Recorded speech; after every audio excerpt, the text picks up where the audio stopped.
And good evening, Flagstaff. This is quite different, but for those of us outside of the Black African American culture, sometimes women end up in the barbershop, and and now that I'm wearing this new do, I really have returned back to going to the barber shop rather than a beauty salon or hair salon.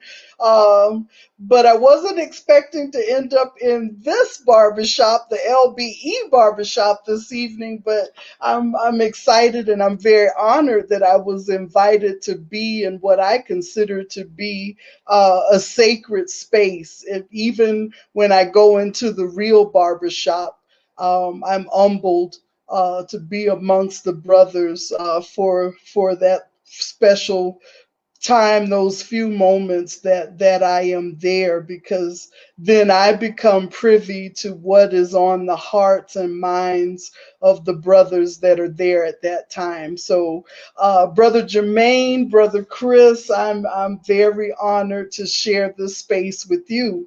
But Brother Jermaine, um, who I don't think I've ever said it, but I will say it this evening. You are like my little brother, my son, all wrapped up in one, and I'm very honored to share this space with you. And you are the facilitator for the LBE Barbershop. So go ahead, take it away.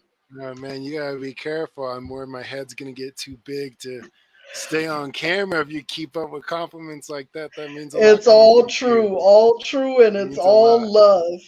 I appreciate that. Well, for anyone who's watching or who's going to come back and watch this, if you've seen any of our LBE presentations, be it the kitchen table, be it the barber shop, you're more than familiar with us by now. So we can skip some of the formalities and introductions and kind of jump into what today's topic is going to be, which I'm particularly excited about. We're talking about work, something we can all relate to on one level or another, particularly what it's like to be Black, be a person of color in the workplace, how those experiences are similar, how they're different, and then just really give you some insight into what our experiences are like. If you're not Black, it might help you expand your perspective, be a little bit more comfortable reaching out to your Black coworkers and offering support, asking questions, or just understanding where we're coming from.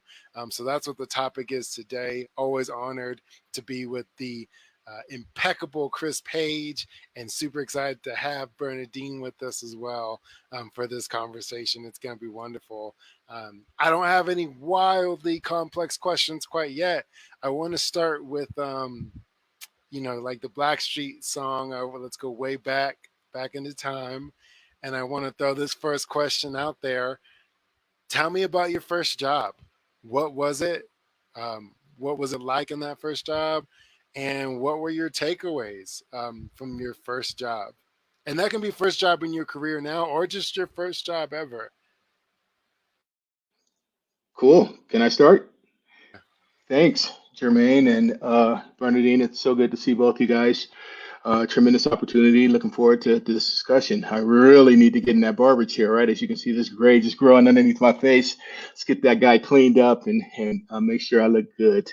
I appreciate the question, Jermaine. Thank you very much. I'm going to go back to my first job ever, right? So my first job ever was in San Francisco, California. I was a teenager. They had the summer youth program in the city of San Francisco, and I worked as a daycare assistants, I guess you can say that, right? So they did extremely well with trying to keep youth, specifically Black youth in the city, busy and active in the community. So they had the summer youth program, and I signed up and was working as a daycare assistant, right? Managing these little kids, running around and making sure they don't get in trouble and just doing what I did. But the most exciting part of that was getting a paycheck, right? Getting something to have in my pocket financially and spend whatever money I can. But it was an experience that I'll never forget. It actually led to this whole concept of work ethic that we're going to talk about eventually tonight. The whole concept of having a work ethic, getting up in the morning and going to work and working the 8 hours that you're there and then leaving and doing it again. So having that experience at that young age helped me, 40 years later today. So I'm just excited about that. Working with the kids, love to hear it. I did not know that about my Yeah, me brother. neither. I didn't know That's about San pretty Francisco awesome. or daycare. Yeah. Yeah, that's pretty awesome. I guess since this is all about the brothers, so I'm going to share. I'm the mother of an African American male, and who's still living in the dirty South. And but his very first job, I was working at Savannah State University, which is an HBCU, and I began my higher ed education, higher ed career in the TRIO programs, namely Upward Bound. And so after uh, I went through several positions after that at Savannah State. But while I was working as the director for continuing education, I was able to get my son his very first job with the TRIO programs. I had introduced him to computers. Believe it or not, I had this natural affinity for computers 100 years ago, and so I introduced it to my son, and he's just like his mom in that aspect. So he became an office assistant for the TRIO programs, where he was actually at 14 transferring their files and data onto the computer system. And he had his own little office. I was so proud of him at 14.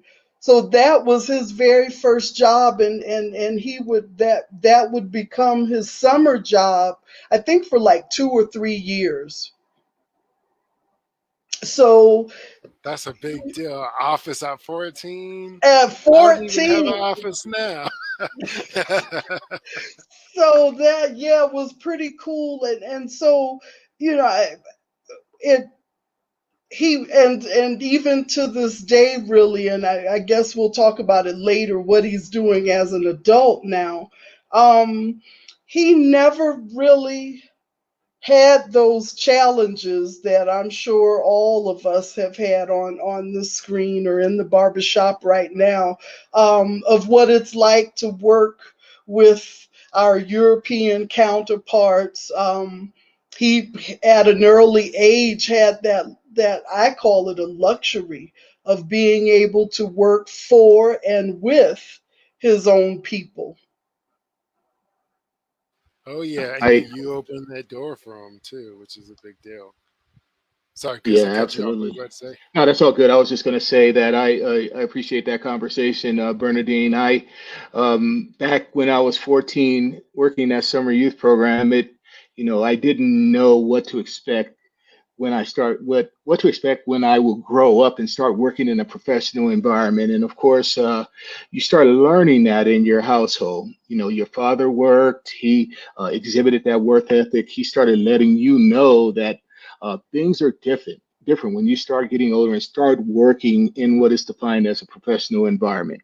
When you Hmm. have coworkers that are there that are different than you, and you put yourself in the position. And in fact, I may be getting ahead of the game. But I'll never forget when my father told me that, because you're black, you're going to have to work twice as hard than anyone else that's in that office just to line up on the same level that you need to line up on with them that's in there. So he fed my brother and I and my sister that information. So we were told that we were aware of it. We were cognizant of it.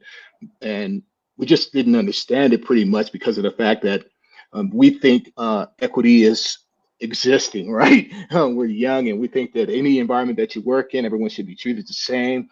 The equality should exist in all these work environments. But once you start working and once you start practicing and doing the work that's required out there for any businesses that's out there, I experienced it firsthand when I was working while going to school.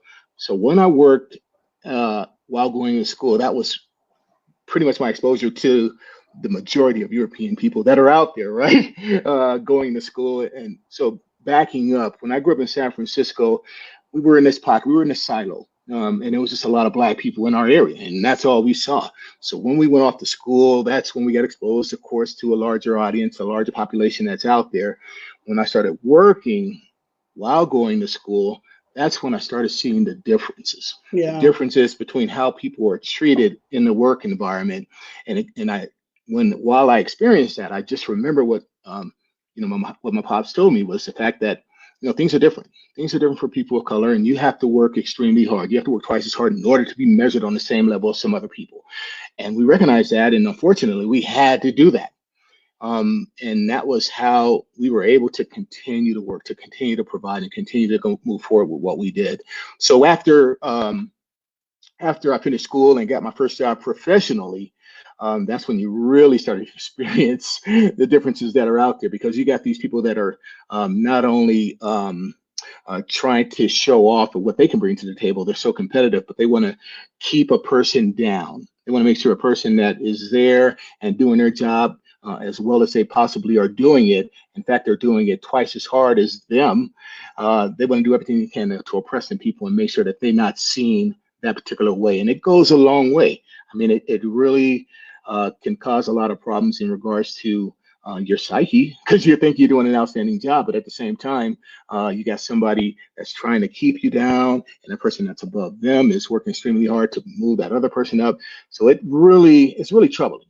And you really start seeing it as you start getting older and you start recognizing that there is a difference in the workplace. There's a difference that exists out there, and we got to do what we can to try and adjust so that we can move forward and have success in the workplace. Oh yeah. Yeah, and that benefit goes both ways, both for us as people of color, but also for the workplace too, right? Which we'll end up touching on, I'm sure, a little later in this conversation. Um, my first job was so I worked a summer work program first for like 2 months at a post office on a military base, but I don't really consider that my first job because it was so short.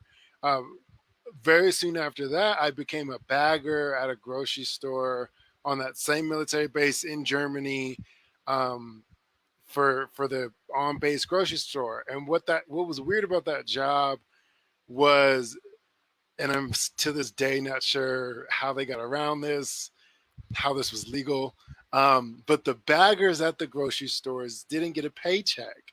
You worked for tips and tips only, which was really only a custom on the military base.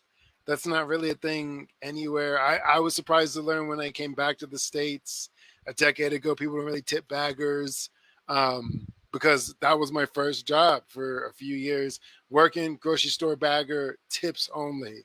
And, it would be 12-hour days. And on payday week, you know, you could walk out of there in a day with a wad of cash in your hand. And on that next week, you could work a good 10 hours, walk out with like $20 in your hand, less than minimum wage. And so it taught me a lot about customer service, a lot about how you treat people in the workplace, a lot about hustling, right? You're meeting your quota so you can go get to that next customer because that's your money, that's your livelihood, and then treating each and every interaction like it's brand new, the first one, because if you're 8 hours in, you get to the end of the day and you're snippy, that probably means you're not getting no money. So you have to go be above and beyond every time. Every time you got to treat each interaction like it's the first one of the day. And you got to have a thick skin to where you're not letting comments wear you down. If anyone's ever worked in customer service, they at least once a day somebody's yelling at you about something out of your control. Um, Especially as a young Black kid, there's like the assumption that if you're not doing something for them, it's because you got an attitude or because you're being disrespectful, or and so you've got to learn how to like roll with those punches. My dad always used to tell me the best way not to get offended is not to take it personally. You have to learn how to do all that stuff on the job. And, I was 15 years old, working for cash tips, working hard, picking up those extra shifts. But I feel like that really leaked into the work ethic that I have in the other areas of my life. I took a bunch away from that, took a whole bunch away from that. Now I'm sitting here, I'm looking at comments from our other LBE facilitator, Sister Cara House, and she's thinking that maybe that was a bit criminal. She's, obviously a little surprised at what you're sharing. And then she's asking, was it customer service or customer servitude? And as I was listening to you, and I think one thing that you left out, maybe, and I'd ask you, have you considered, I bet you definitely learned about how to save your money, because you wouldn't know, okay, this week you walked out with a wad of money, but next week, like you said, might be $20. I don't know that I learned, and sometimes to my own detriment, how to save my money. What I learned was once I started making my own money, regardless of whether or not I was good with it or saved it, once I started with my own money, it was like, okay, I'm not asking my parents for nothing no more. I'm not asking my parents for no money no more. So if I made $20 in that week or that day, that's what I got, and that's what I'm going to work with. And so it taught me how to, at the very least, how to budget, Yeah. and how to make do with what I have. I probably could have been better in high school saving that money, because for the most part, you made decent money, believe it or not, working for tips as a bagger, because everyone on base knew it was like a custom that you did. So for the most part, you made decent money, but what it taught me was like, okay, I'm not going to rely on anyone else anymore financially, including my parents. I've got money, regardless of how much money is coming in, whether it's a lot or not very much at all. That's what I got. That's what I'm going to make do with. And that's what it really taught me. And that leaked over into, into college. By the time I left that job and went to school and stuff, I didn't work my freshman year. I had scholarships and stuff, and my parents were like, "Well, take that first year to get used to school. You want to make sure you don't burn out, and just use extra money from your scholarships and your grants to make do and stuff." We had the GI Bill that first year and stuff, but there were stretches of time that first year where it was like the stereotype to the max. I mean, hungry college student. I mean, you're looking in your fridge and you don't got nothing, to the point where, so spring break and all the students leave for spring break and go back home, but my parents were still overseas, and my family was still overseas, so it was too expensive for me to go back. That airline ticket, is over $1,000 round trip. So I was one of the only people left on all the campus, which I thought was going to be fine because I had a meal plan, right? So I was like, just hang out and eat. I didn't realize everything was going to be closed all week because of spring break. So there was nowhere you could use your meal plan, except for Einstein's Bagels. First thing in the morning, they were open for 2 hours a day. And you had to use your little dining dollars, which I only had like $50 of. And so I was like, okay, I can call my parents and ask them for money, and I'm sure they'll give it to me. Or this isn't new, this is, I'm used to this. So you better believe I ate bagels every day, twice a day. I got up early in the morning to get my 2 bagels and stretch that $50 out all spring break. Because that's what I had learned from making my own money before is you make do with what you got and you figure out how to make that work. And that's what that job taught me more than anything is you work with what you got. You know? So, yeah, that you work with what you got. I guess as a someone who trains future business leaders and I, I but someone who's black, who's African, who knows that we have to have a higher work ethic than our counterparts.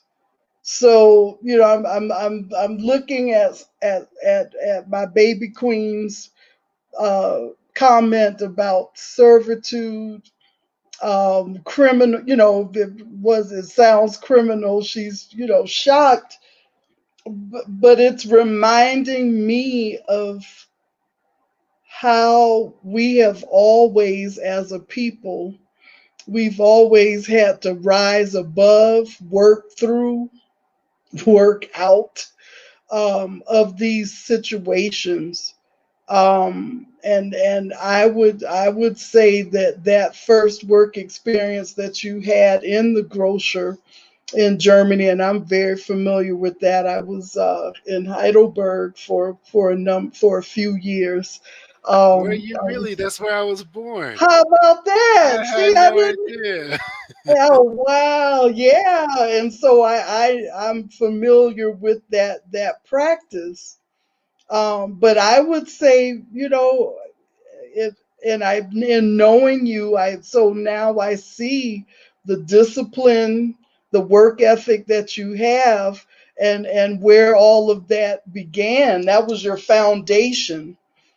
The other thing that our brother Chris, he was living off of bagels. He don't know about them ramen noodles. You don't Yeah, know Come on about the now. ramen noodles at all. I The know top about the ramen, ramen right? noodles now. Yeah, that's another I'm a top generation. ramen. I'm a top ramen chef There over He, you here. go. he don't know There you about it. go. You don't He know. You don't wasn't know how to talking make the about PB them and J. ramens. Make those PB Yeah, and J last for bagel. That's a weeks. luxury, brother. That's That all Bagels. is a that. luxury. That's That all. is a I didn't have real money. I only had campus luxury. dollars. I was basically walking around with Disney dollars. That's all I could buy. Do you know how much ramen noodles $50 Oh would buy? man, Well, that's it right. was Well, so the thing with it was it was $50 in campus money, so you couldn't spend it off campus. got That's what it. it was. It was fifty That's dollars right. in campus That's right. money. So like it wasn't a debit card. It wasn't. I couldn't That's go to the right. grocery store. Okay. Yeah, it You're right. was. That's what I. That's why I only got to eat 2 of them a day. I could have ate 10 packs of ramen a day for That's $50. true. Yeah, You know for what? $50. Yeah, But now Amen. that you're mentioning that, and yeah. even in this day and time, because what I've been thinking about, like, we need a little, like a convenience type store on Like a campus. bodega, like Yeah, a we good can bodega. sell ramen Yeah, noodles. yeah, like a Right. Yeah, bodega. you're right. You're absolutely Yeah, right. they've got little stores like that on campus, but Yeah, so they're and expensive. and Yeah. I was thinking the other day, remember where the pharmacy used to be? Mhm. Remember the pharmacy, in the HLC, Brother Yeah, Oh Chris, yeah, you yeah, yeah, remember yeah. that? Absolutely. Yeah, I Like remember that. that Yep, would be the absolutely. perfect That size would be. for a You're right. bodega. Yeah, you're absolutely right. That would be the perfect spot. And Yep. it's a pretty good size spot. And like you said, they got room there. So that would be perfect, right? To buy your ramen noodles, There you to buy go. yeah, these little small items yeah. to survive, to Right. And survive that throughout and that school. and I was thinking, for us to have Hmm. like some of the black hair care products Oh yeah. for us and but Oh yeah. anyway, bagels. I Yeah, love it. As a bagels is where college it's at. student, Well, I love it. I'm far past bagels now, which kind of segues into the next call. Well, I'm not that far past it, but segues into the next question, which is tell us a little bit about what the two of you do now. What do you do now? What's your favorite parts of what you do now? what keeps you doing it? And then what are you particularly good at in your current position? And Ms. Lewis, I know you're talking about your baby boy, but I also want to hear about you, what you do now as well, and what you're good at, and why you've been doing it for as long as you do. Well, thanks for that question, Jermaine. If you mind if I go, Bernadine? Okay, cool. I currently am faculty here at the Franke College of Business on the campus of Northern Arizona University. And personally, I think that's my purpose. I mean, I enjoy doing it, and I've had a good time in doing that work and passing on my skill, my knowledge in a number of different areas to the students that I interact with on a regular basis. I just get the intrinsic value of doing that. It just makes me feel so good inside. And as I mentioned, I think that is what I was supposed to do in this life that I live here, just because I've had a good time in doing it. I've had a little success in doing it, and I've been seen with favor by some of the administration here, some of the students here. So because of that, I just got this whole feeling that that is what I'm supposed to do. Why do I like it? I think it's because of the fact that it gives me a forum. It gives me a forum to influence, impact, affect um, a generation out there that can see a person like me and want to do something good with their lives. I'm not saying that every single student, like this term, I got over 300 plus students. I don't think all of them are going to be impacted, but there might be a couple that will see me standing in front of them and sharing this information to them, and just recognizing how genuine I am in this whole process of learning, and how the whole process of learning is such a passion to me. They can see that and want to succeed at what they're doing in their lives. So I think that is what I'm supposed to do. I enjoy doing it, and I've gotten some pretty good feedback. So I'm just going to continue to do it until my physical presence is not here on Earth anymore, right? And that's not too long from now, I'm sure.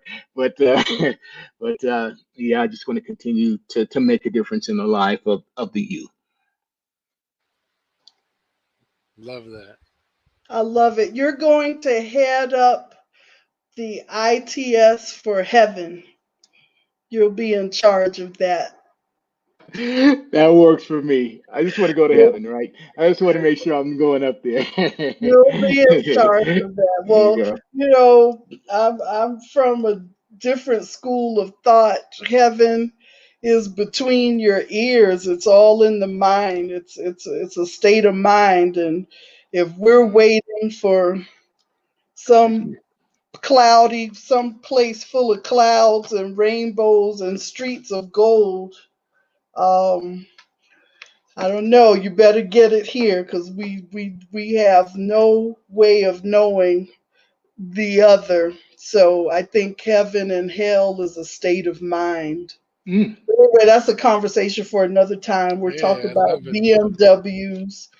I do want to. I know, Brother Jermaine, that it, I do want to keep it about the brothers, but I will answer your question. But I will say that. So after my son, I'd like to say that. So after my son did those 2 or 3 summers at Savannah State as an office assistant, um, he ended up, because Savannah is a riverfront city, he ended up becoming a longshoreman at about 18 or 19 years old. So here I am. I'm very proud of the fact, and Brother Dr. T is coming in. I'm very proud of the fact that I'm not only my parents were college graduates, but my grandmother was also a college graduate, and that's very rare. She was first generation out of slavery, and was able to go to Savannah State when it was Georgia Industrial School for Negro Youth. Um, So my son becomes a longshoreman at 18. And so his first year as a longshoreman, he comes home. I was a business owner then as well. So he comes home from my accountant who did his taxes, and he says, "Look." So I'm looking at his, what is that? The W-2 form? Is it W-2 or W-4? Two. W2. W-2. Yeah. And I just had to stop because I didn't believe what was seeing. So 19 years old, you just graduated high school. I'm disappointed because he's like, I want to do this longshoreman thing for a couple of years and bank some money, then I'll go to college. And I knew that wasn't going to happen because longshoremen make a lot of money. So long story short, 19 years old, first year longshoreman, he clocked $52,000 Ooh, good for after him. taxes. Wow. So, he's flagging it around like, yeah, mom, college or what, So, um, needless to say, and, then the yearly salary increases. And so by 20, it was 100,000, a little over 100,000. So, but it's a dangerous job. I have a high school friend who's paralyzed from the neck down. He fell off one of the ships and into the hull of the ship. So it's dangerous work, and that's a pretty common incident on the riverfront. So anyway, that's another conversation too when we talk about Black men working and our standards of this Black excellence, which includes being a college graduate. But how do we, so he's making more than a college graduate. He's like making Yeah, executive easily. level salaries. Easily. Hmm. Right, right. That's That's pretty wild. good. Yeah, it's, I mean, good for him, and as long as he's staying safe. And so what do you do right now, Bernadine, for the audience? I am uh, in the College of Business here at NAU, and in the capacity of director for undergraduate programs. In most business colleges, that is an associate dean's position. Um, Responsible for all of the extra and co-curricular programming and curriculum development for some of the programs that are under this office, like the business leadership program. So, but I've been in higher ed for 24 years, and but I love what I do, and one of the things that I tell students is so important to love what you do. I think that's when you do your best work, when you're very passionate and connected to what it is that you're doing. So I like to say that because I am the product of enslaved Africans, and my grandmother, great grandmother, Katie Brown, who could recall up until the day she passed away at over 100 years old, being captured in a fishing net at 9 years old and thrown into the hull of a ship and brought over to the Georgia coastal sea islands of Sapelo Island. But her thing was, um, in her mind, she instilled in all of her children, and the children instilled in their children, that education was the only way to be free, to be totally free. And in her mind, she also thought that that would make us equal and allow and would make us to be fairly treated by others. Yeah. And And I understand that. I understand that. Yeah, yeah, that urge. so that's a different conversation because I asked someone the other day, did my grandmother lie?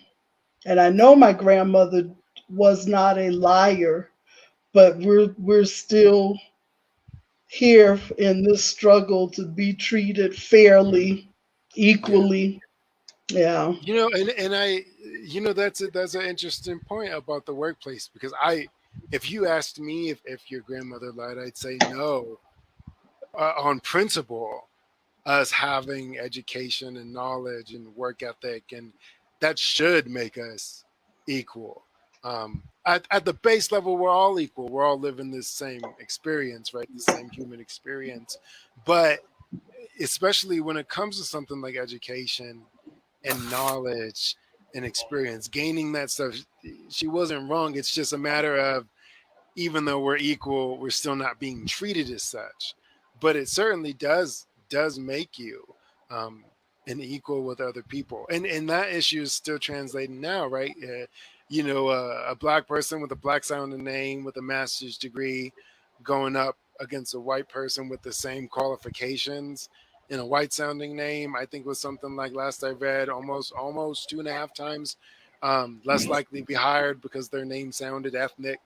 Um, even though they had the same exact qualifications, and that, but the equality is there, like on paper, and in reality, it's the same level of skill and talent you're getting, and your chances are you're getting someone that's had to work twice as hard to get there the whole time. The wonderful, wonderful Dr. Tease has joined us. Hey, great to see you. How y'all doing? How's it Good, going? good, so I, good. thank you. Sorry, I'm We're, late. I think I'm channeling my inner Caribbean ancestry that's somewhere in there where I'm doing like 3 or 4 jobs at the same time. So, yeah. how's everyone going? How's everyone doing? And it's great to see you. Yeah, we're doing Very good. good. I think we're all in that same boat too. All We were right. talking about that before we went live. Yeah, all of us seat of our pants type thing. Semester has started. The campus Yeah, is rocking. Yeah, so it's interesting. yeah. Well, that's a good segue for me to ask you the question that we're answering now, which is, we're just telling the viewers what we do, why we like what we do, and why we're good at it. So I'll punt that question over to you, good doctor. What is it that you do? Why do you do it? And what are you particularly good at? Cool. Hey, everybody that's watching. My name is Dr. Martinell Tease. I am one of the coordinators in the Office of Inclusion, Multicultural, and LGBTQIA plus Student Services here at Northern Arizona University. What I do is basically program heritage programming, Heritage Month programming, cultural diversity trainings on equity, diversity, inclusion, and justice. We've just started what is called the Jedi Academy for all my Star Wars fans. And so, yes, I grew up watching the film as a little boy, always thought I was a Jedi. Who knew that I would come to be one later on in life? And so we use the Force in the ways of talking about just equity, diversity, and inclusion when it comes to many facets of culturalism, critical race theory, as a means and a way to help our students come to campus, feel like they belong, cherish their identities and their representation, and their intersections, and feel welcome. I like what I'm doing, which is actually a transition from a career that I still have, that I work part-time, which I used to work in TV and film, in film production. And for a long time, I'm doing music videos and commercials. So almost, I would tell people, a lot of the videos that came out from 99 to 2008, I probably worked on it, knew who directed it, or was some part of the production team or company. And one of the things that I always focused on with my degree, which is TV and film and media, was always about representation. So at first, it was about diversity, but now it's really moved into inclusion because I think we have diversity. I think many people know what diversity is, but they don't know what inclusion means. And that's the most important part. And so for me, no matter what I did, it was always important for me to be a part of what was going on. And if I wasn't leading the charge, then I wanted to be a part of the charge. And so that really kind of was my focus when I went back into education. I met my wonderful friend here, Bernadine Lewis, when she came back to Flagstaff, when I came here to be the director of the Murdoch Community Center, bringing attention to the Southside neighborhood. One thing that my family has always instilled is a love of Black people, Blackness, the Black community, the Black diaspora. So that's always been my passion, understanding who I am, where I came from, but then not only that, also a love of culture and other cultures and who they are and where they came from, and often looking at a lot of the similarities and ties. I think what brought me really back into education was when I was doing my master's and my doctorate in the UK. I didn't feel like for students like myself who were older but who were American, international, they have the same quality of care. And so I became generally like one of the advisors, the counselors, the reps for all the international students. And then also for people who didn't think that they could do education for any particular reason, whether they were too old, whether they had a disability, whether they were Black, white, poor, gay, straight, male, female, had kids, all those things. So it became a means, and my mom, I give much credit to my mom, who is an educator. My dad was too, but more of an administrator, but she was an educator. And I always wanted us to be in education. I always wanted us to do something social justice wise, which is both of them. So for me, it was always about making sure people felt heard, felt included, were able to reach their goals. And so once I graduated and came back to the States, this position came up. And because it was in diversity, equity, and inclusion, it really kind of fit what I wanted. I wanted to make sure that our students of color, our queer students, all the intersections, knew that they were able to not only get a 4-year degree, but thrive, be included, and then, help them reach whatever their goals are moving forward. So that's kind of where my passion has been. My expertise is definitely diversity, equity, and inclusion training. Amongst other things, I am the university created the Diversity Fellowship because we just enacted a campus-wide diversity agent plan. Been in the making. I think Dr. Lewis, Dr. Guthrie, who joins us, and some other people were very inspirational in that. So it's now my part, along with some other people, to make sure that our new president is not only enacting what was in that diversity strategic plan, but making sure that across the campus that it's being followed, adhered to, and adapted as it relates to each campus. So I think my passion has always relied on my people, and my people as a cross section. It doesn't mean that they just have to be Black, but they're definitely those that I relate with, have similarities to. But anybody that's really trying to follow their goals, and be who they're supposed to be. It's my passion to be a part of that in any way, shape, or form. Sometimes it's tough love, sometimes it's love. Indirect and direct. Miss Lewis knows, so I'm passionate, but I think that's all a part of who I am and where I come from. So that's what I do. Yeah. Love it. That was a great answer. I appreciate that insight, Doctor. Appreciate that insight, and they're lucky to have you over there. So that's a good segue. Someone told me the other day at work, they were like, diversity is being invited to the party, inclusion's being asked to dance. And I really liked that that metaphor. Is that where that's from? She told me it's from somewhere, and she couldn't quite remember.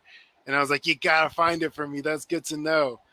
I call this is one of my DEI Bibles. Yeah. And so it's from the diversity chief diversity officer for McDonald's, who's a sister. So that's where that came from, and this is her book. Awesome. Yeah, that's a beautiful quote. That's good to know. Now I got some reading to do before the end of the summer. Her name is Patricia Harris. Beautiful. Thank you. I love that. Love that. So that got me wondering about a question I wanted to ask you folks.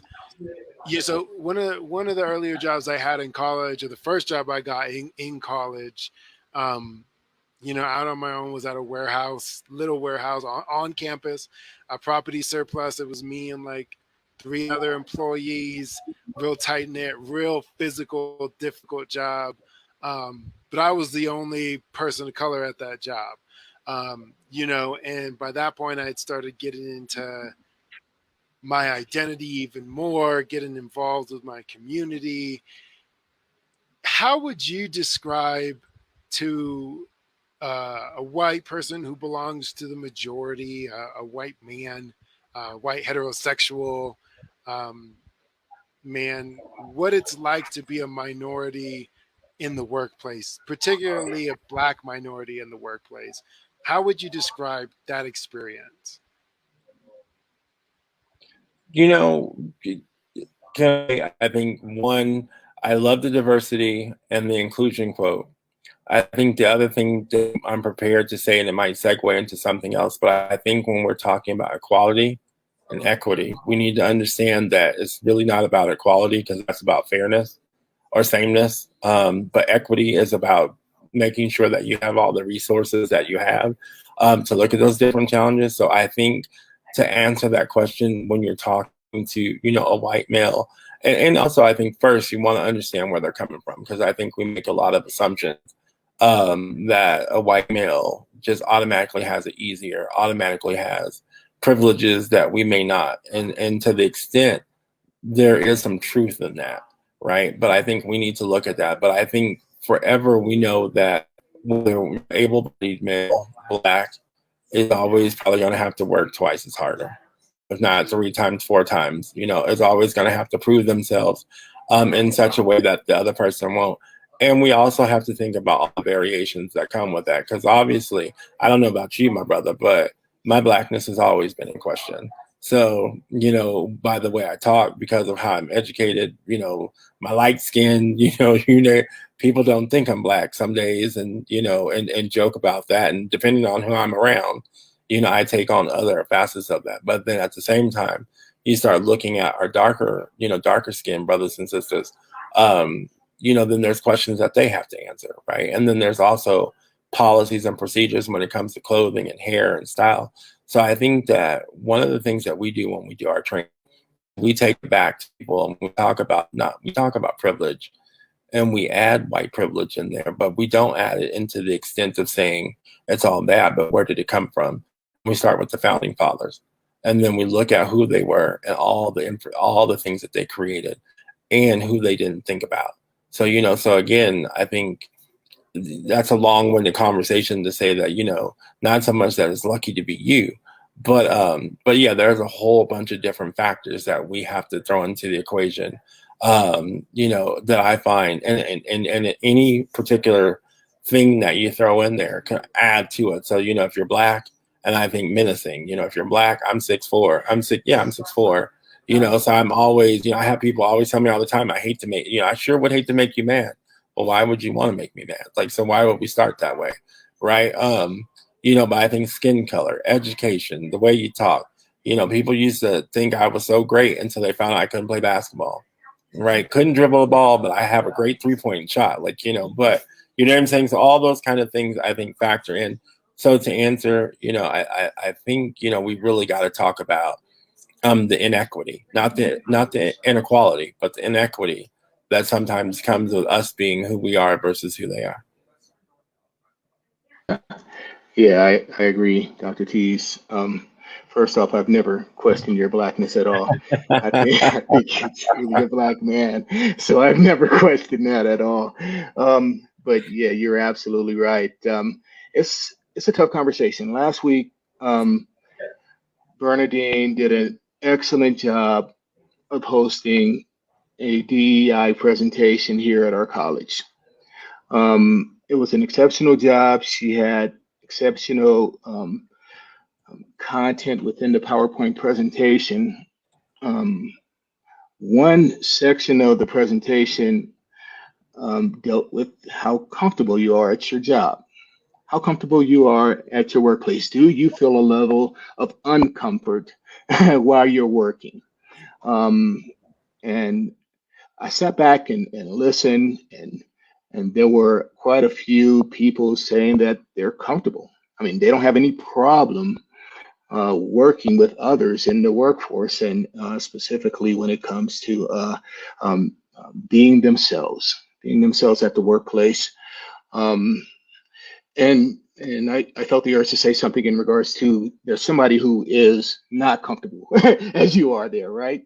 Um, and I just wanted to make sure I at least speak and communicate some form of that where there's a difference. There's a difference between some people that have a certain physical appearance and they're working in an environment where the majority of the people have a different physical appearance. So there's um, a difference there. Martin brought up the whole concept of where some people, and I brought it up earlier about how we, whether they know it or not, we have to work twice as hard as others in order just to stay on the level playing field and just to keep the work that you're doing, right?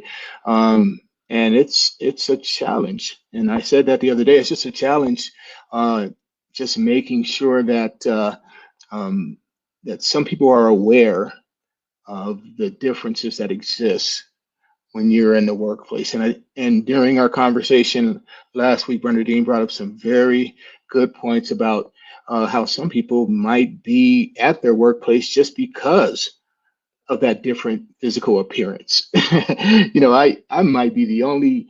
I mean, I might have gotten hired here at NAU just because of they needed a black man in the College of Business, um, and a lot of people actually see it that way. And I'll give you one example. Or I think it might have been last year. Yeah, it was a year ago when they had the cuts. They cut down as far as workforce reduction here in the college, and some people got reduced. People lost their job.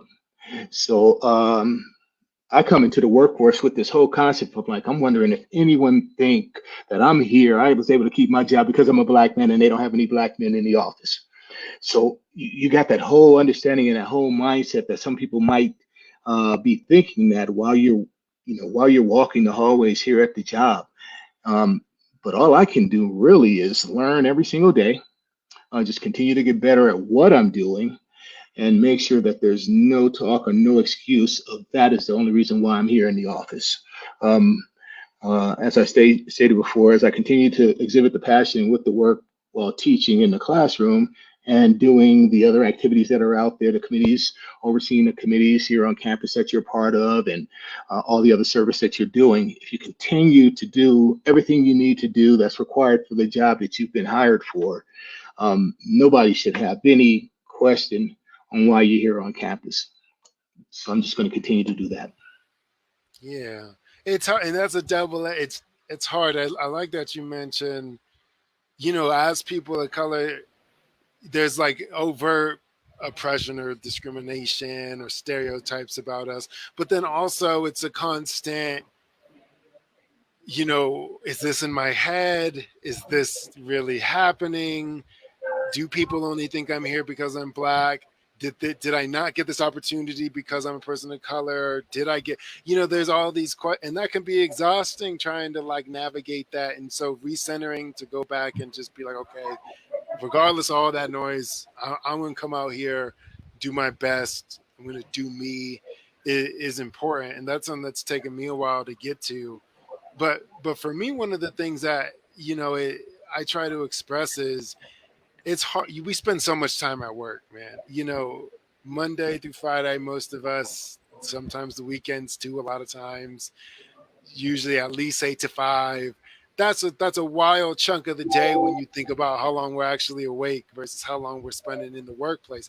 Huge chunk of our lives just at work.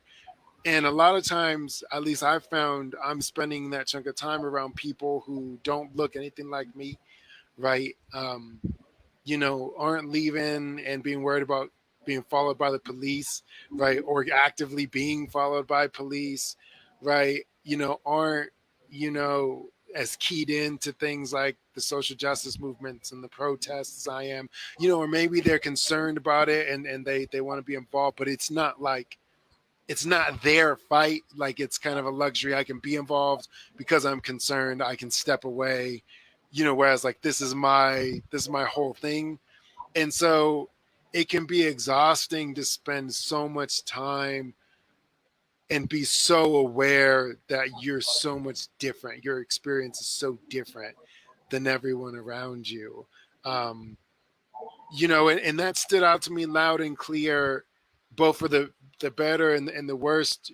When George Floyd was killed, when he was murdered, there were some meetings, larger company meetings where it wasn't mentioned at all, right? And to me, I just watched a man murdered for 9 minutes. There's protests and riots and physical violence against protesters in the street. The president saying all kinds of outlandish stuff about us, and I'm at work and that's all I'm thinking about. And people are talking about gardening and people are talking about, petty complaints about Target. And then there were other meetings where, especially with like my more direct team, where they were like, we're not going to talk about anything else. We want to check in and how are you doing? And so you saw it both ways. I got to kind of see that both ways. Here's what it feels like to really kind of be the other and not have your experience really welcomed in these or acknowledged in these forums. Here's what it feels like to have your experience as acknowledged as valid and an important part of the work that you're going to get done and who you are as a person. And seeing those stark contrasts is, and wondering which one you're going to get that day can be pretty exhausting. Am I going to get the compassionate crowd that's going to hear me out, or am I going to get the brush off, no reason to complain, we're all human, all work for the same team, same boat spiel. Which kind of brings me to the next question I wanted to ask y'all. Can you tell me about a time that you had either felt really included as a Black person, as a minority, or really excluded as a minority in the workplace? What was that like? What happened? Can I tell you? I'm sorry, Bernadine. Go ahead. No, go ahead. It's funny for me because I will tell you that I think conversations, I want everyone to know that who I am is based upon who parents have helped raise me to be and my family. So I have never looked at anyone envious. I've never thought anyone was better than me because of what they had, didn't, skin color, blah, blah, blah, blah, blah. Which to say, I've never been afraid of any person because of who they were. The first time in my life that I think I was ever afraid of white people in general, I had just moved from Flagstaff to LA, and I started an internship at NBC, and the O.J. Simpson verdict came. And the minute that they said he was not guilty, you could hear the silence in the entire building. I was up, I was in press and publicity on the executive suite, so we were next to the president. You could see all the admin, the producing offices, quiet. Normally it's busy, quiet. And I was like, ooh, I think this is the first day in my life that I probably need to get the hell up out of here before, something happens. Because they were upset. Like, they tried not to act like it, but they were upset. And not that, I take glee or whatever. It was just one of those, like, I don't think I've ever felt afraid of white people before in my life, like, until that day. But I think, but outside of that, I think probably in the diversity hire. I know when I started working in TV and film, I was a diversity hire. I was one of the few Black people on the production team when it came to all different kinds of rap videos. And one of the ones that stands out to me was when we were doing a Corrupt video right after my man Suge Knight got out of jail and had a hit on Corrupt. So all the white people that were on the production team, from the director, the producer, who do you think they wanted to go stand around and be around Corrupt in case Suge Knight had came on there. And I was like, wait, first of all, I may be black. I'm trying to do the diversity hire. But bruh, if shit comes up here, it's everybody for themselves. I was gonna say, I don't think anybody's black enough to get a Suge Knight right. protection class. I told my production manager. Production manager is a good friend of mine. You know, love her to death. Mentor. I was like, her name is Jackie, and I was like, Jackie, I'm telling you right now, the minute anything goes off, you and I are grabbing our shit if we can, and we getting the hell up out of here. And it's everybody for themselves. I don't give a damn if you're black, white, Mexican. I just know there's a beef. We know Suge Knight. I've had to go in Death Row Records, so I know that part of, you know, what was in the movie. And I'm like, yeah, we're not doing that. So, but yes, I have been the diversity hire. I think I've been the diversity hire for a large part of my production and entertainment career, based upon, you know, who I was and my ability to kind of bridge that gap between both sides. But yeah, I think when last year when we were on campus, not knowing whether we were going to get fired or laid off or not, if I got to stay because I'm the only black male in my office full of other people of color in a division that probably has 20 or 30 black people, if that's the only reason why it kept me, I'm okay with it. I'm okay with it. I say use it to your advantage when you can, because sometimes it's a disadvantage. So if that help, you know, let's work. But in all seriousness, you know, we do need to work on that inclusivity and then the equity component of it. I love that story. I love that, Dr. Tease. I want to share my O.J. Simpson verdict story also. I was working at KPMG, Pete Marwick, Big Six consulting firm, Big Six accounting firm. I did consulting for them. So it's full of a lot of people that is not like me.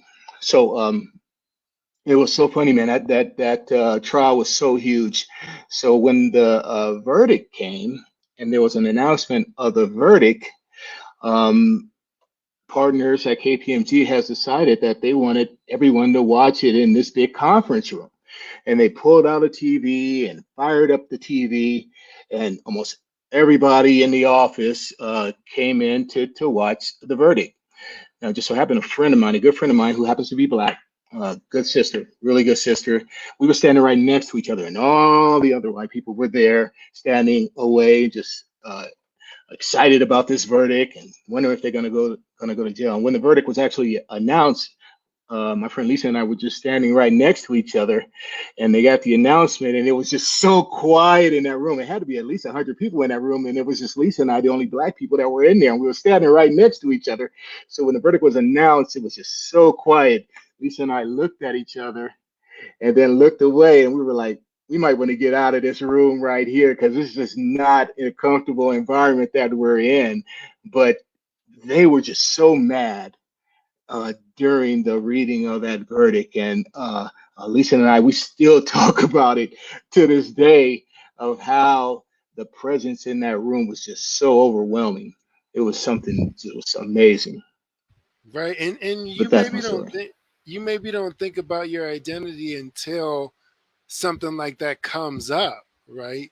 I know I have stretches in the workplace where I don't know. I'm always thinking about being black and and equity and stuff. But you have stretches where you're so into your work, you're doing your work, you're doing your emails, you're doing the meetings, you're getting the work done, you're helping people, and then something like that happens, a trial like that, high profile shooting, something being said in politics, and then all of a sudden it becomes real clear, like, oh, I am like the only black person, which means for a lot of these folks, I might be the only black person they know, like at all personally.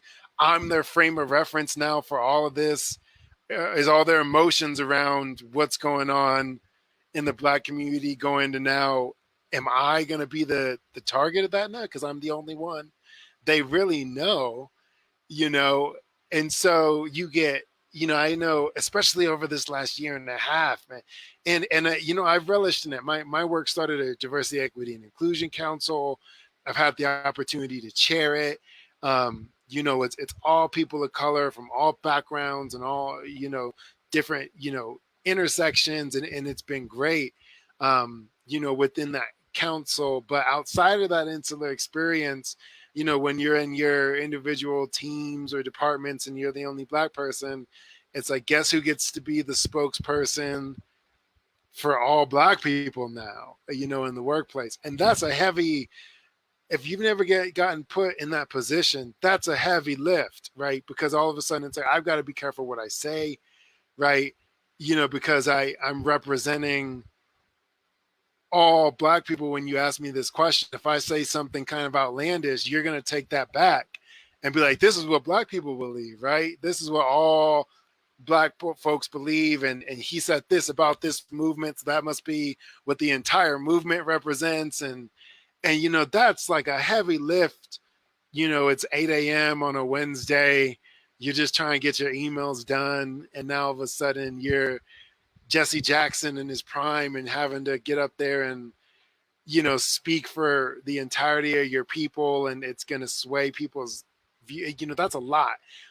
It's a lot. And sometimes it's nice to be asked these questions to share that perspective. But other times, for me, I'm like, I'm just tired, man. I'm just trying to get my work done and I'm tired, and I'm burned out and I'm having to watch what I say. And I've got some outlandish, kind of radical political views, but when you ask me, I can't share that because you're going to assume I'm speaking from the entire platform of Black policy, when I say some of my own personal views, and that's just not accurate. That can be exhausting. I don't know about y'all, and if you guys have been put in that position before, but when you get asked a question like that, what are your thoughts about the verdict? It's like, oh man, I gotta really put on my debate hat and pull out my note cards. What are you doing here? I guess I'm listening to all of you, and I'm thinking about I'm here from the dirty, and I'm,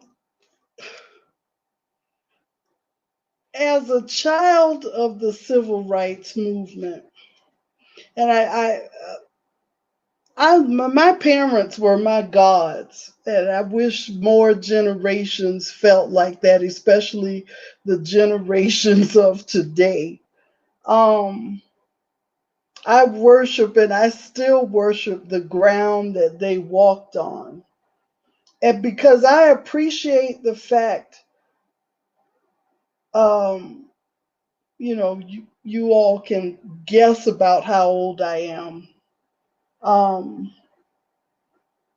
So these were people who raised me to, you do not say yes, ma'am, or no, ma'am. Or yes, sir, or no, sir, because we've already done that. We did that for you. I mean, I can remember that was one of the talks with my parents. But you do answer yes and no respectfully.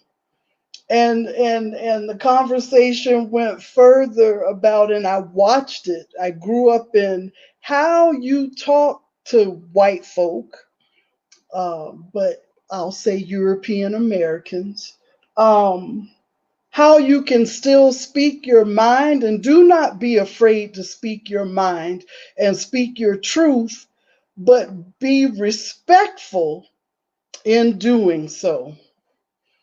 And so that's how I was raised. That's how I raised my son. And we do not look down. We look Europeans and everyone in the eye when we talk to them, and we make sure that our posture is erect. We're not on the plantation. My parents were like, we did that so that you would not have to.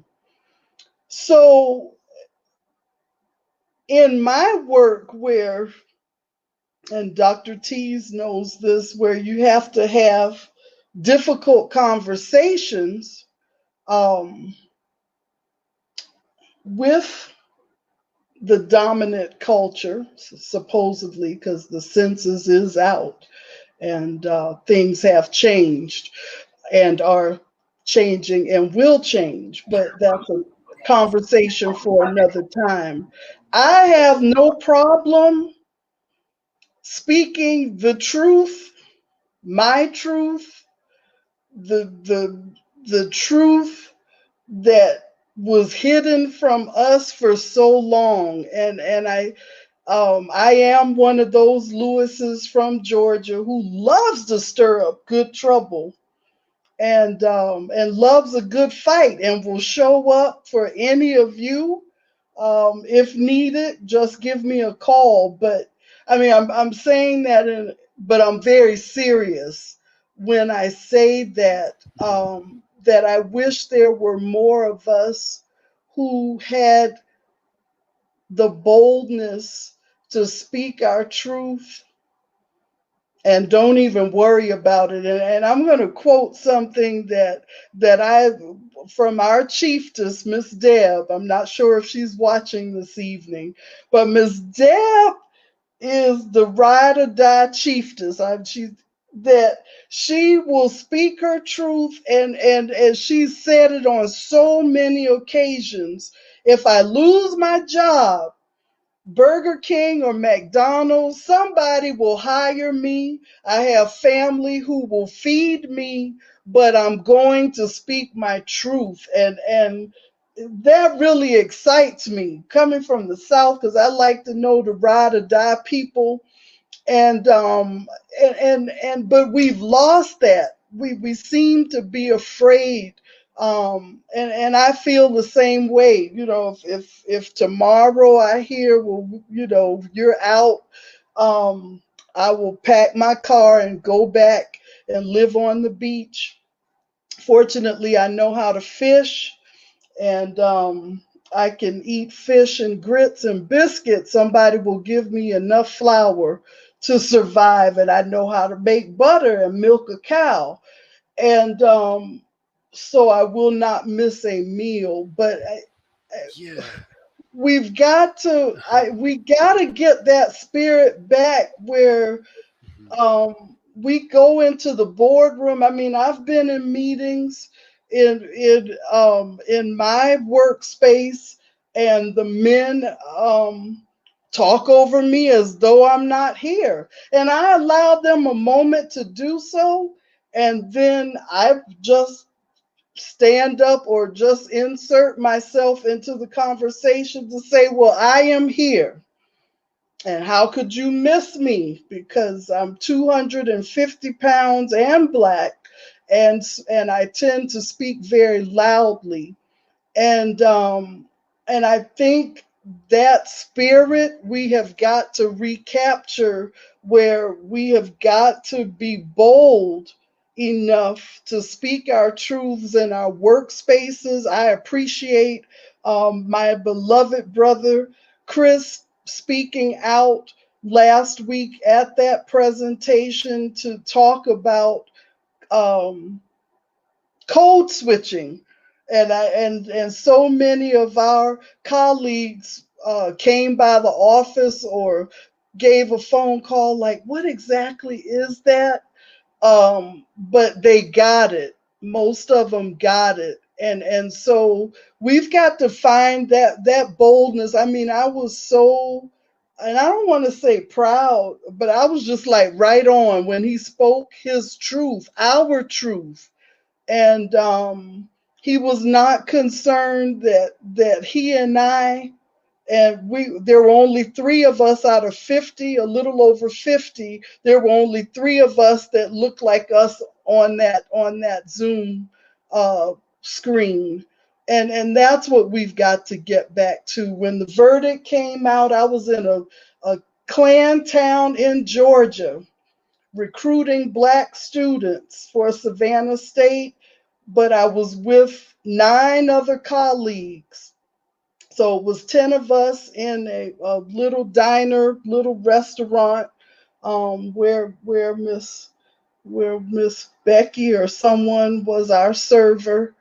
And she kind of talked like this, and she was being as kind as she could be. So glad y'all came in here today. And they had televisions in there, and the verdict was being watched. And all of us just leaped up, and we quickly paid our checks, but we walked out with much boldness because there were 10 of us, and we all were strapped, as we do in the dirty South.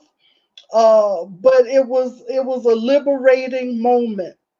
That was justice for all Black folk during that at that moment. But I've all of that to say there's something crazy about that boldness. I'm calling that craziness about some people from the South. All of us are not walking with our heads bowed down. Um, we're ride or die. And I wish that we would get that spirit back. Yeah, and there's sorry, go ahead, doctor. Go ahead. I'm sorry. No, I was just gonna say, I think both Chris, Bernadine, and you all hit on a thing which I think is very interesting. That so in doing what we do when we talk about diversity, we do get into like microaggressions. We talk about tokenism. We talk about imposter syndrome. We talk about code switching, and how for many people of color, that's things that they've had to do. Even in all these situations. I look back at it. I wish, that I could have shouted like, wow, like, OJ won't, what, but I had like a 4-story building to get out of, and I had to pass probably about 200 white folks that I don't think I would have made it and would have been asked to come back the next day. But I think also you were just mentioning when people ask you questions. For me, I've gotten into the thing where for some of them, I prefer they ask me the question, and I tell them that like I'm giving, I'm speaking from my own perspective and not for my people today. Although I used to joke and say, "Let me speak for my people today." I think the more that we do that, and I think like what I think Bernadine was getting to is the more we start speaking from our perspective, letting them understand what those perspectives are, but then how all those perspectives. I was born and raised in Phoenix, Arizona. So what the difference between me being born and raised in Phoenix from the time that I was compared to say like Bernadine, who was in the South, I think, were you South? Or I thought you're South. You're somewhere in Arizona. I was actually born in Birmingham, Alabama. Yeah. So I was born in Birmingham, but I was raised in San Francisco. Yeah. So, but like, all of perspectives are going to be very, very different. They may share some similarities. So we have to be able to do that. And we certainly will agree where we can, disagree where we don't. But I think, so I try to say for me, I don't let that bother me anymore. But then I also try to let people know that like when I am speaking, I'm speaking from my perspective. And it's not a debate, right? There's no right and wrong. There's no more debate. It's a dialogue. And it was one that I have to explain now, like inequality, inequity, equality, and equity. When we're talking about these things, because there's such a big difference, and we have a lot of performative allies, so, and you don't know that until you get in those situations. And I'll just stop on the fact that I think when I was ready to say to hell with this job, I'm mad. Like what was the George Floyd case, and we did and actually it wasn't just George Floyd, but it was when Dante Wright got killed. And so we did like a discussion, and I was like, at the point, while they're asking me as the DEI expert, I was like, I don't have anything more to say. Like, I don't know what I don't know what you want me to say. I don't know what you want me to do. All I can tell you is how I feel. And, and that's not good for you. Because if I really let it go, which some of them were afraid to hear, we're going to have some problems, and so so I think we have to learn, to walk that, to manifest it, and to be able to, to share those feelings without fear of some reprisal. And as Miss Deb would say, which I didn't know she said that, but I think that's so cool. It'll be all right if I'm living my truth and I'm out. I know that I have resources, that I can go to help make it better until I get back to where I need to be. Oh, I love that. And that to hell with it kind of point that you reach, I think that's probably what helped me get more involved in the diversity, equity, inclusion aspects at work, and be a bit more bold and just having these conversations straight up. I think that especially for us younger folks getting into the workforce, there's almost this misconception that you're leaving your identity at the door and you're walking in there to serve a mission, make your money, not go hungry, and then you pick your identity back up on your way out. But you're black all the time, right? You're black all the time. You're black all the time. You queer all the time. If you queer all the time, you queer all the time. Like, that's who you are, and that's who they hired. And the point that I got to that to hell with it too was it was actually a few years back, during kind of really the first big bouts in the Obama administration of the Black Lives Matter protests, and Trump running for office. And I'd gone to a few small protests. I'd gotten hit and beat up a bit. It got me real riled up. And then a picture came out in the little local newspaper here of a Black Lives Matter protest. And there I was in the picture with a bunch of other people with some signs and some passionate words about my views on policing. And at the time I worked in a job where we worked with police, right? And my supervisor pulled me aside and was like, look, you can have your political views, but we've got to maintain our relationships. How's this going to impact your clients? Yada, yada, yada. And that was the point that I got to, I was like, look, when I leave here, I'm black. And when I show up here, I'm black. Right. And that's something that's always here. It's always going to be a part of me. And I think that was the first time, going to what you said, Miss Lewis, and what our chiefess, Miss Deb, says, that was the first time that I think I finally felt, you know what, I'm going to speak my truth regardless, and you can figure out what you want to do with it. But, for any young people who end up watching this, I'm young too. I'm on the younger spectrum, but I've been working in my field for a while now, for almost over a decade now, working in my field here. And you've got to find the comfort or get to a point where you put yourself, and you're not your job. And you've got to get to a point where you identify that you're not your job. Your job is a part of who you are. Maybe you're passionate about it. It's important. It puts food on the table. It keeps the lights on. And maybe it's something you've always been interested in. But that's not who you are. And if you're getting to a point where your job is asking you to leave who you are at the door to get the job done, it might be time to reevaluate your work environment and your career field, because it feels like a lot of times us folks of color, that gets asked of us even more, is to leave that stuff at the door. And it's like, no. You hired all of me. I didn't show up to the interview in whiteface and then pull off the mask at the end when you gave me the offer letter. You knew when you hired me who I was. That's obvious when I walked in. And if there's one thing that this conversation has reminded me of that I just wanted to kind of bring out is, don't let your job totally consume your identity. Your identity and your priorities come first. That comes first. And there's a place for that at work, because if they're asking for all that time, right, then they're asking for you to be there all the way. And it's not fair to ask you to leave that at the door, which leads me to my very last question for y'all, to end on kind of a self-care note, because I'm a social worker and a psychologist and can't help myself. How do you folks balance your work and home life? We are asked so much to work and to compete and to try to be successful and to live up to that standard of Black excellence. And I think everyone on this call does that. How do you balance that hard work ethic with a healthy home life?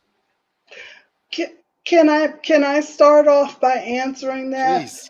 And before I answer that, help me to stay on track, because I want to just backtrack just a second. When we talk about being our authentic selves, and we as an African peoples,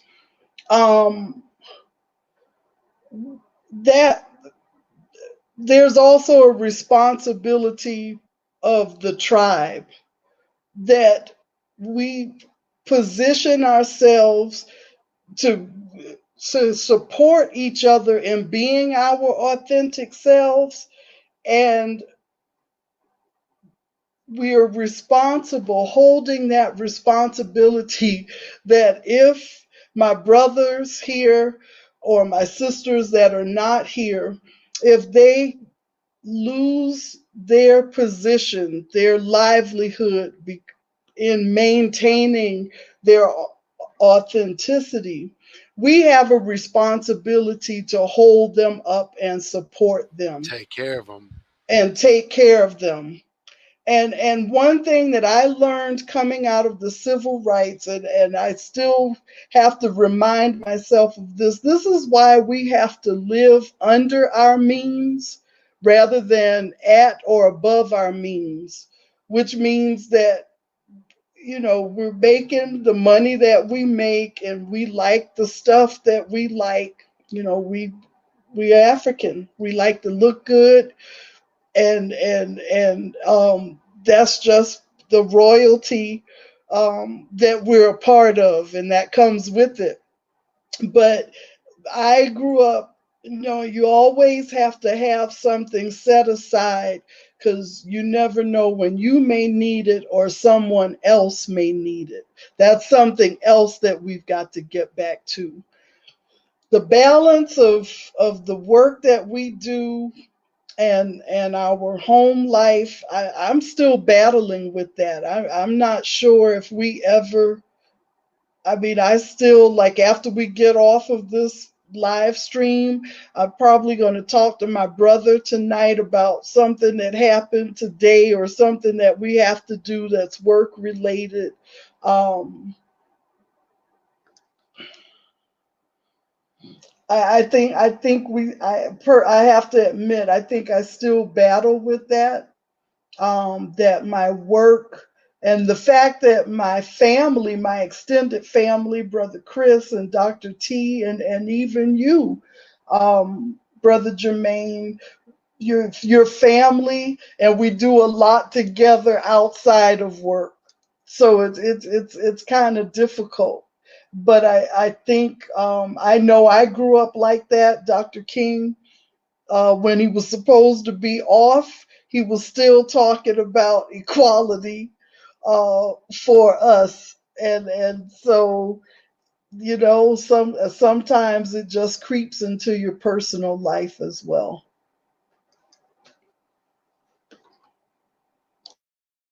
Mute button. I'll mute here. Mhm. You mind if I go, Dr. Tease? Yeah, go ahead. Okay. First off, I thank Bernadine for including me in that family, right? Because when she started talking about them fish and grits, I got hungry, and I just ate. So I just love the fish and grits, definitely. So, but it is. I struggle with it big time, and I've been struggling with it what for as long as I've been working, right? 30 plus years. You want to provide because you're told over and over while you're growing up, you're the man in this family, you need to provide for your family. So you want to provide, and in some instances, the way to provide is to do a lot of work. You just have to work quite a bit, and you've created this family. You created a relationship with a spouse, and you've created a next generation, and you want to provide for them. But when I say provide, am I talking about this fiscal responsibility of providing for them, or the emotional love of providing for them? It carries even more weight, in my opinion. But I didn't realize that until I got older. And recognized that um, I need to spend.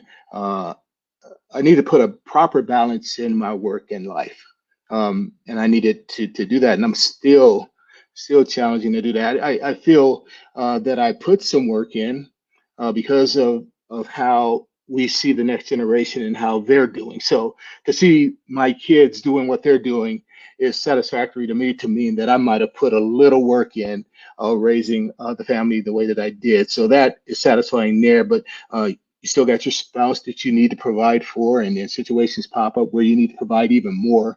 So you just need to continue to recognize where you are providing more time and effort towards something outside of this life that you live, and provide it more to the personal life that you have in front of you.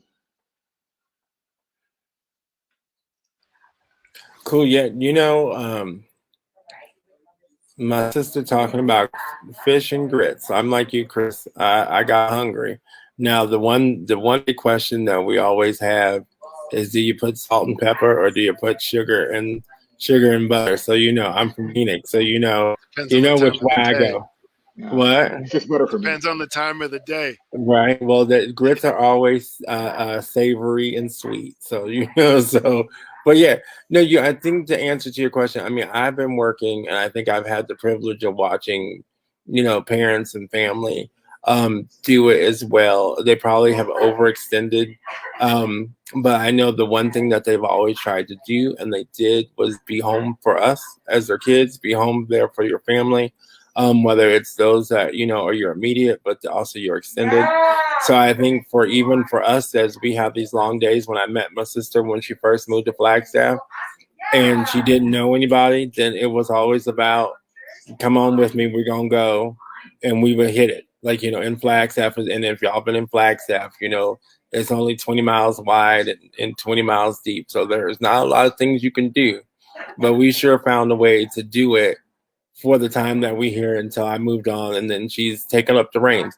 But for me, I think it really has, my health and mental health has always been about being around those that I consider to be family and friends. And just sometimes being around them is all that I need, regardless of whether it really handles maybe the stress of the situation that's at hand. So I would always advocate, finding those people who can be that ear for you, who can be the shoulder for you. And in some cases also be like the tough, the tough critic that you need to help get you out of the woe was me into the more active, or vice versa. So I think it's finding that. And the one thing that I also tell students, and I believe it, I think for mental health, is we have what's called a power song. What's your power song? And that's basically any song or group of songs that you can put on to help you in whatever mood you're in. If you need to cry, it can make you cry. If you need to laugh, you need to laugh. Or you need to try to sing all the notes and you can't sing, you do that. That's what we do. So I always tell my students, when they're having feelings of anxiety or regret or whatever, like, go to your power song, play it as many times as you need it, to keep you going.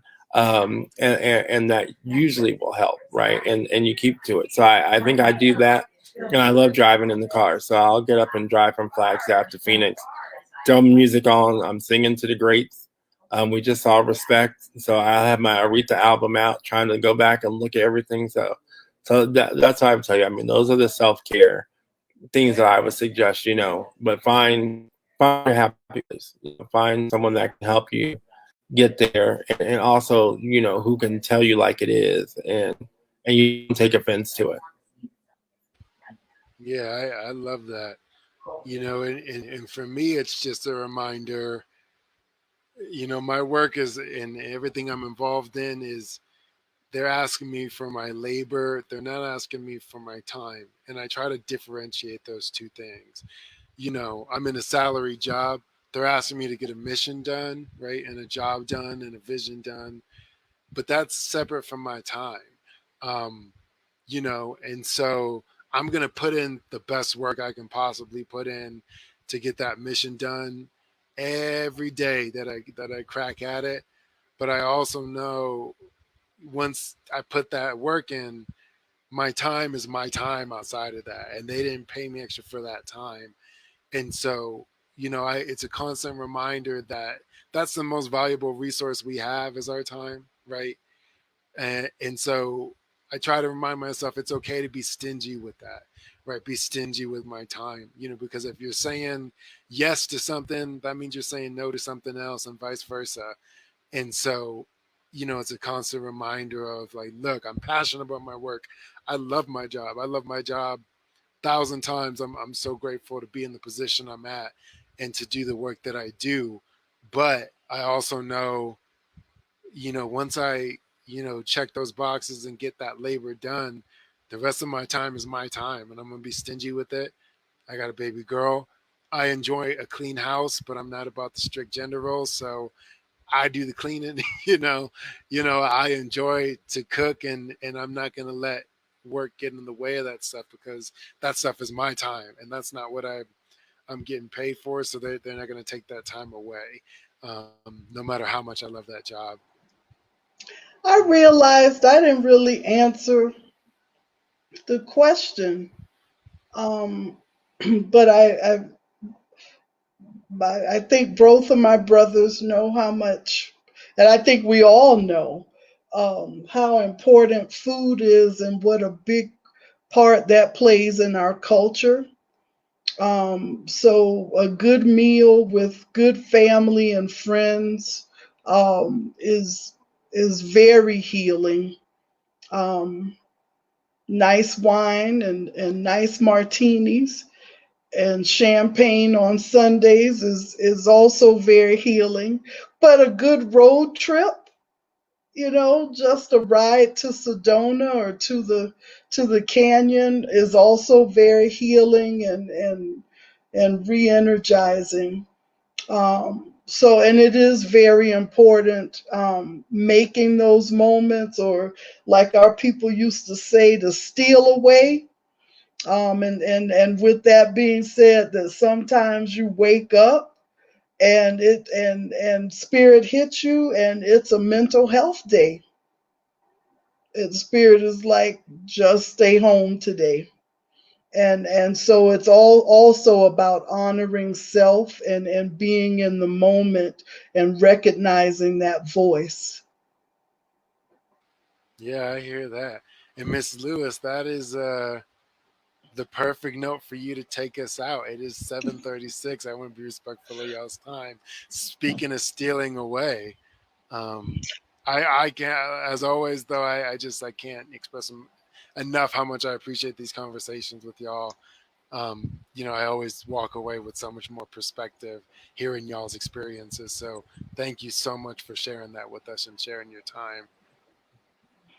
Well, It's go good, but ahead. let me just say real quick.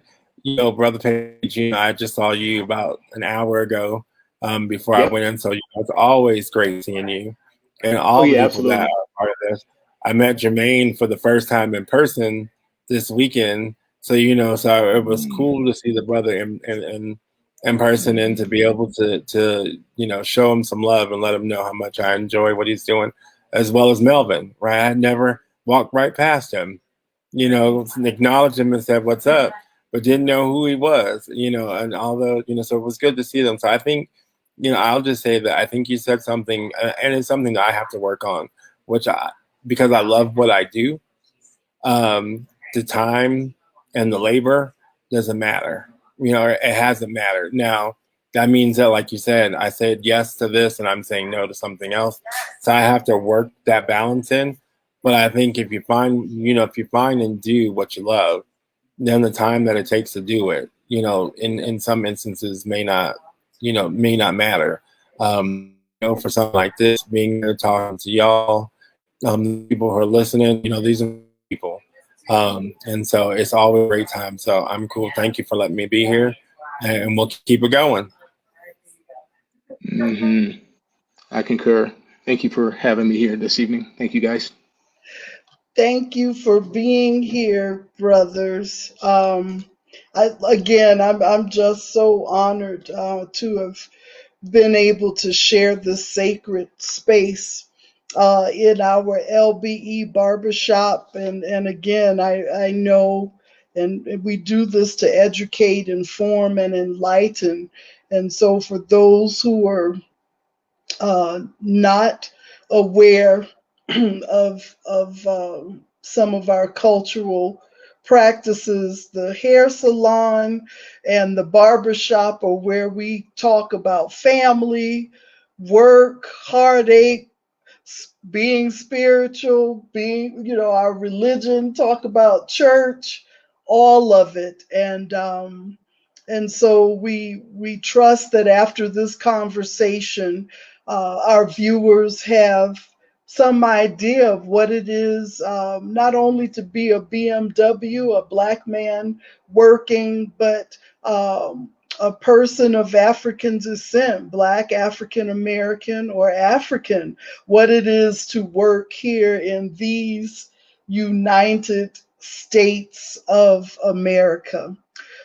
We thank our viewers for joining us as always. And if you enjoy the programming that's brought to you by the Murdoch Community Center, consider helping us continue the work with a monetary donation. And you can do so by looking at the link that is in our comment section this evening.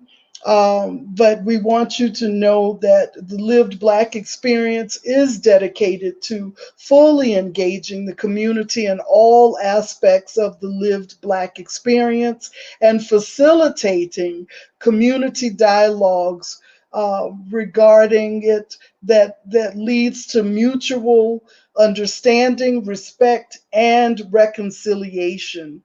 And so we're doing this, as I say quite often, we are taking our seats at the table, but we are welcoming all that they may find a sense of belonging as we are all learning together. With that being said, go in grace.